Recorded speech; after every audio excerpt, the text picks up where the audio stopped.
Hi, welcome to session number 9 in our Getting Focused for Running and Fitness series. Today we're going to talk about lunges and how we can do them at home and how they can help as a runner, but also just normal mobility and flexibility as well. So Kim, why are lunges good to do? So lunges are a really nice, easy, again, bodyweight exercise to do, so you don't need any kit for this. They really help get your hips moving, so they're opening up your hips. Again, if we're sitting a lot, we're in this position all the time, this is going to get short and tight, and then your glute muscles are going to get sort of lengthened and lazy. So by pulling up into this position and lunging in this position, you're really going to be able to open up through your hips, get these lengthened and strengthened, and use your bum at the other side to strengthen up your glute muscles as well. So you're just going to be more balanced, comfortable, and less likely to get injured or even just be sore and niggly all the time. They also are good for building just general leg strength too. So all runners want to be a bit stronger. People that, again, sit a lot or drive a lot or just want to build up some fitness and some strength, this is a really nice, easy one to do to complement the ones we've already done, the squats and the press-ups. They're good if you don't live near hills as well, and Yeah. you want to train for going up hills and even walking and climbing up hills that way. They're a good exercise to do for that. Yeah. So we're going to show you the sort of easiest way first, because sometimes people can sort of get a bit carried away with lunges because they're quite an eccentric loading exercise, which basically means our muscles are trying to resist a load rather than pushing away. So this can cause us to get that stiffness and soreness as well.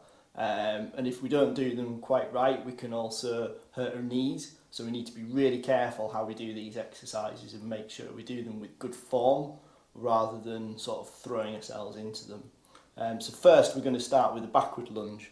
I really like these because they are a little bit gentler on everything and they're a good way to get started with those. And then we're going to show you the sort of normal forward lunge and a couple of variations. So backwards lunge, some people can be put off by it because of balance, but actually if you set yourself up and do it slowly, it's quite a simple exercise to do. If you need to, you can hang on to something again at first, just to make sure that you feel more comfortable.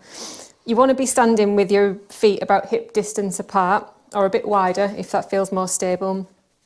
And you want to keep your feet in those trajectories, in those lines when you're moving. So it's easy sometimes to do a curtsy. Can you do a curtsy? So do narrow. Yeah, so start narrow and then to send your foot back in the same line as the front one, that's wobbly because you're on a narrow line. So if you can make your base a little bit wider and send your foot back in the same line, then it makes you much more stable. You've got a broader base. So with a backwards lunge, what we're looking for is this leg planted. So you plant this foot, you want your knee to be travelling in the same direction as your toes. It shouldn't come over your toes. So really it wants to be either slightly forward of your heel, which Jason will show you from the side in a minute, or directly over your heel and ankle. You're aiming to get this thigh parallel to the floor, but again, if that's not achievable for you at the moment, don't worry about it. Go as low as you can without feeling like you're going to fall over or hurt yourself. Again, it's good to go all the way down because then you can see how this line here is really getting pulled back. So you're really opening up your hip here. And then you push up through this front heel, which turns on your glute at the back. Okay, so if you just do one again. So we're looking for a nice straight line down here.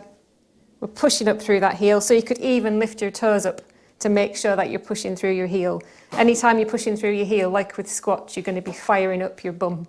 So that's what we want. Okay, so other side. You'll be able to see his thigh is parallel to the floor. That's what we're aiming for ultimately. You want to make sure as well that your chest's up and that you're looking forward. So again, the same as with squats, you want to be looking forward in the sort of direction that your head wants to go. Because if you look down, you're going to wobble again. You're going to lose that balance. So you can put your hands over your head, and that encourages you to keep your body upright rather than doing this. So when we're coming back up, we want to avoid going like this, so throwing yourself forward. So we want to be nice and slow and controlled coming up. There might be a tendency to lean forward if you're not using your bum as well. So if you've got really strong quads, which a lot of runners do, your quads might kick in and help you get up. But really, you don't want that to happen. You want to be using your glute to push you up at the top. So really push through that heel and stay upright. Yeah. So that's a reverse lunge. And again, we can use something to stabilise us and help get that right to start with. You can get exactly the same benefit by holding on to something as not holding on to something, because you're still working the same muscles. Yeah. So forward lunge is slightly more imbalanced for some people because you don't have as much to push through when you get to the bottom. So if you can just do a forward lunge, Jason. So it's the same principle at the bottom. You want to see the same shapes and everything, but really what we're pushing through here is our front foot. And because it's got to kind of spring off the floor, it's not as solid as when you're doing a reverse lunge. So you have to push through that front foot to get back up.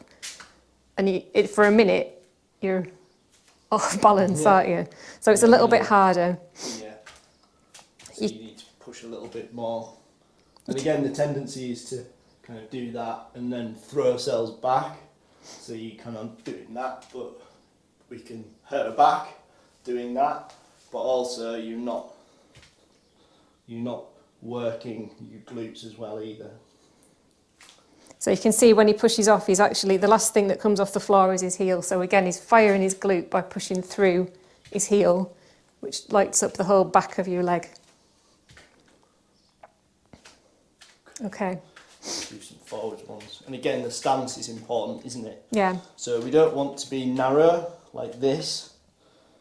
We want to be a little bit wider, like Kim was saying, and then coming down and still being wide in a stance down there, and it's a much more stable stance. It might almost feel like you're stepping out a little bit as well, but that's okay. It just means you're going to be more solid and more stable. And again, we can then put our hands over our heads to try and encourage us to keep our body more upright rather than coming forwards like that. This makes it a little bit less stable as well, so it does make it a little bit harder, but it is good for keeping us upright. Okay. But when you're starting out, do what you need to with your arms. You might hold them out for balance. I find putting them on my hips helps. You might hold them in front of you. It's whatever you feel is right. I think the other thing to make sure you're doing is trying to step out wide enough, rather than, if you don't step out wide enough, you step out a little bit, what tends to happen is your knee then goes right in front of your feet, and that's going to put a lot of load through your knee, so that can obviously cause issues as well. So that's why using a chair is really good to start with, because it will then help you get that wider, longer stance, which is then going to, if you do it this side, you can see, if you go nice and wide, it's a nice big opening up of your hip flexor through here as well. So it's a much better exercise and a much better stretch than if you just go narrow because you're unstable. And there's lots of variations with these. The other thing that you can do, if you're struggling with the normal lunge to start with, you can just do what they call a split squat. So you can start in that position and just hold it, and then you're just going up and down in this way first, and that's just going to help with this stretch and opening up in here. So you could even do some of those to start with to help warm up. Lots of variations for that as well, and we'll do we do what we call a lunge matrix, and we're going to do another video for that later on, because that's a little bit more complex. So once you get these nailed, then you can move on to the sort of more advanced stage as well. They're a really good warm-up as well for any exercise that you're going to do, particularly running or walking, because again, if you've been sat down, so sometimes we go from either just getting straight out of bed or going for a run, in which case we're all stiff anyway, or going after we've been to work. So we might have been at work all day, been sat down, been driven home, been sat down, and then we just go for a run and expect everything to feel okay. It's not going to, because it's been like this. So to stretch everything out, you could do like 10 backward lunges, 10 forward lunges, just to get yourself warmed up and your hips warmed through. Yeah, really good for that. Yep. Yeah, especially after driving. Okay, right, so we hope that's helped, given something for you to go and practice. We're going to do some lunges in the session that we're going to do later in the week as well, so you can put them into practice then. Thank you for all the feedback so far on the videos, it's really great, and we're really enjoying these. If you haven't already, then please remember to subscribe to the channel, like it, share it, tell people about it. It'd be really appreciated from us. Yeah, thanks very much for watching. Hi.